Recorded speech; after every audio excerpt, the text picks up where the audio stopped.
Hello everybody out there in YouTube land. Today we have something very, very special to talk about. Yes, I know my desk is a mess. Please do not comment because I don't care. This is, believe it or not, a sign that my mind is very healthy and working as it's supposed to, because I am involved in a lot of projects all the time. Which is why there is a soldering iron, solder extractor, this dead USB hub, a slinky. Yes, I know it's a slinky. I have a slinky. Don't lose your crap because I have a slinky.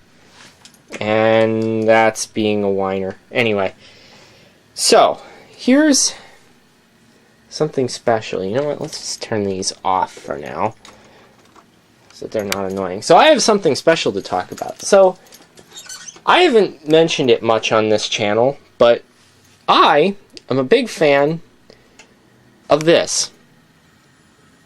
The Nintendo Entertainment System.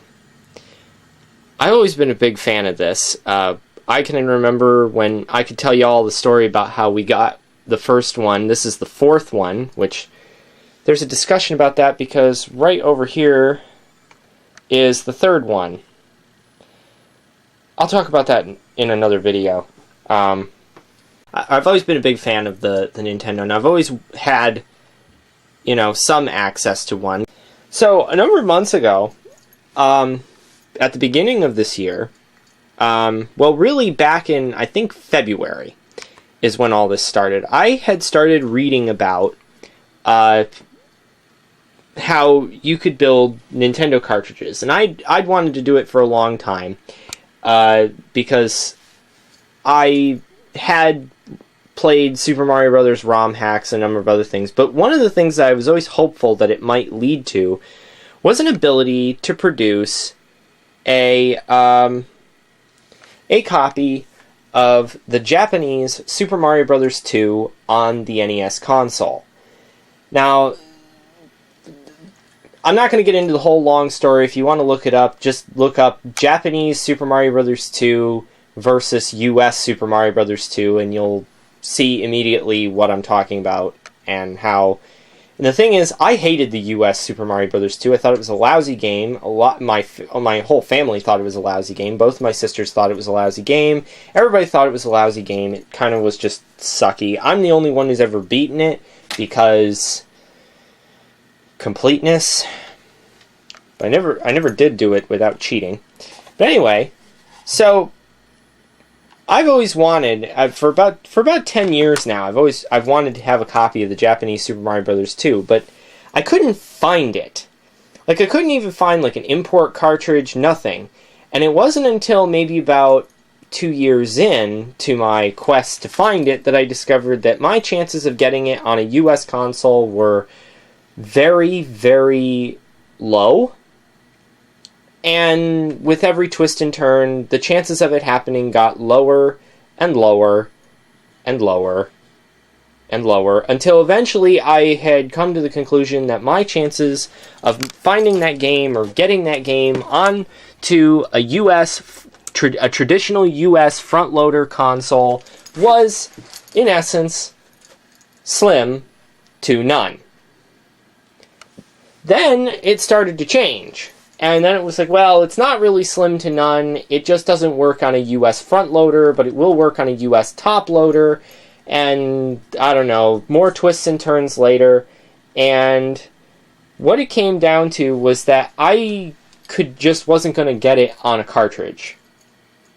Because I only have front loaders. I've only ever had front loaders. I've only ever laid hands on a top loader once. I prefer front loaders. These are the original ones. These are the ones that were actually built by Nintendo, because there's some debate as to whether the Model 2 or the top loader was built by Nintendo or if it was built by Majesco, and I don't know. Plus the top loader sacrifices a lot of things, and I'm sorry, but I have a very long story about why that little blinking thing is really important, and why you should not disable the lockout chip on these things for a veritable multitude of reasons. Anyway, that whole that's another long story. So basically, the beginning of last year, last year, actually, I had, or maybe it was 2 years ago, I stumbled upon something amazing. It was a hack of, I believe, one of the pirated copies, of which there are a few copies of the Japanese Super Mario Bros. 2. For the purposes of my videos, I will be referring to the Japanese Super Mario Bros. 2 as Super Mario Bros. 2, and the US Super Mario Bros. 2 as Super Mario USA, as these are the Japanese titles, and the Japanese one came first, so it gets precedence. Anyway, so Super Mario Bros. 2 is not available in cartridge form typically, but there were some people who built pirate copies of it back in the 80s. Some of them came to the US, some of them went to China, some of them, they went all over the world. The thing was, though, I had managed to come across one which, for the most part, made everything very accurate, but there were some little things. And then finally, I found out about one variation, but none of them could really, but you know, those pirate versions can't really be put into cartridges because the hardware is esoteric and weird and not readily accessible. So it's really hard to find donors, and you're kind of up to having to print your own boards, and it's really kind of a nasty thing. So what happened was I eventually stumbled upon a variation of it created by a hacker by the name of Loopy. Now Loopy created a variation of the game. Basically, I don't really know the exact circumstances. He claims he rebuilt the game from scratch. I have seen a lot of evidence to suggest that actually he just hacked the entire Famicom Disk System image and converted it into an actual NES ROM. But the point was, he did this conversion so that people could play the Japanese Super Mario Bros. 2 in his own emulator, Pocket NES, which is for the Game Boy Advance. But there is a weird upshot. You can build it into a cartridge. Because he used a common mapper and what's called what is known as iNES mapper, or a common memory management controller for the 6502 processor used in the Nintendo, it's actually conceivable to build that. Yes, your eyes do not deceive you, the camera does not lie. This is what I was trying to build. This is what is known as a reproduction. This is not anything that was made by Nintendo of said Super Mario Bros. 2 game. The problem with this cartridge is that it does not have a save technology enabled. Now, I do have plans to maybe fix that in the future, so this one is not as 100% exact to the original game as is humanly possible. It is conceivable I might be able to fix that in the future, but it's not really a priority. So this has a level select in it, which I managed to port over from another variation of a cartridge version of this. I made the label. It's made to mimic a black box game. The game did come out in 1986, which is when Nintendo was still well in its black box period. The picture is just a bit less, like, for another comparison, here's Hogan's Alley, right? That's what a black box label typically looks like on, say, this is a real one, this is mine. Notice that these are very close in styling. I worked very hard on this. This has to do with my dabbling in the graphic arts. But yeah, so this was a very cool thing. I built this. There are two 128K or 1 megabit flash chips in here. I did not use actual, everybody who does this uses UV EEPROMs. I chose to use flash ROMs because they're cheaper and easier to deal with. You don't need a special eraser. You can just program them, and they're kind of just rewritable. But yeah, this is supposed to use battery save, and the stock of the off-the-shelf ROM that Loopy has published on his website. I'm not providing a link. You'll have to go find that yourself if you want it. That link, but basically that game does not have a level select. I created a level select for this because I knew I was not going to be employing the save technology, and I didn't want to put all the stars on the title screen. Because every time you beat the game, there's stars. This is a complicated thing. You can read about it. But every time you beat the game, it puts a star on the screen. Beat the game, World 1-1 to 8-4, 8 times. You get access to worlds A through D, but this also opens up World 9, which, you know, sometimes it's fun to just play World 9 without having to beat all of the first 32 levels without cheating.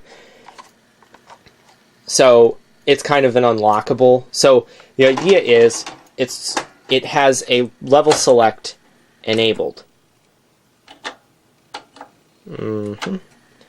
So now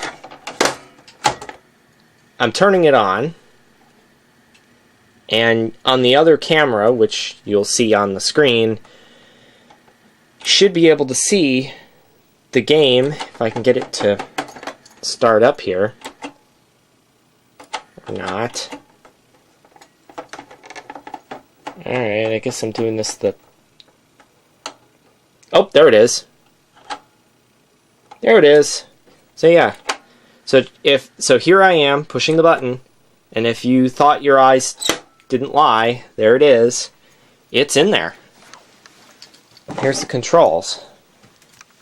See? It's on the screen. So here's the controls. So here's the way that this works, and this is not going to be real obvious, but I'm pushing start. See, I'm pushing select, I should say, not start. And so the way that this works is kind of interesting. So if you hit B, you'll notice that nothing's happening on the screen if I'm hitting B, but if I hit start, check it out. I'm in World 3-1. And I know I hit start like a bunch of times, or B a bunch of times, but like if I go 1, 2, 3, 4, it should be 5-1, see? And I'll reset again. But if I push 1, 2, 3, 1, 2, 3, that should be 4-4. Yep. I went to do the reset, and so yeah. Anyway, so yeah. So again, 1, 2, 3, 1, 2, 3, start, World 4-4. But you don't see it on the title screen.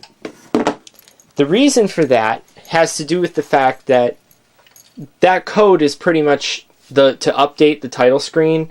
All that is pretty much deleted on the original Japanese game.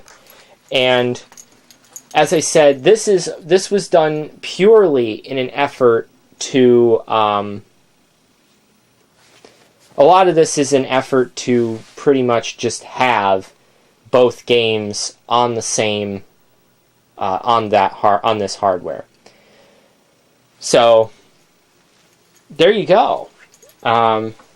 Japanese Super Mario Bros. 2 on real hardware, running off of a real cartridge. For those that don't know, this is MMC. For those that want the technical specs, actually, I'm going to do another video where I crack it open, just show you what I did, technical specs, layout, some of the basic data that you need to know if you want to do one of these yourself. Particularly the board type, substitutions, if you're really if you can't find the right board type, whatever, it's complicated. We'll talk about it in the next video. So, thank you all for watching. Rock on, crazy people.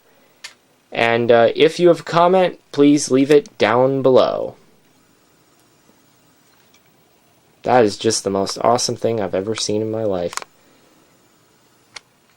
So there you go. Rock on.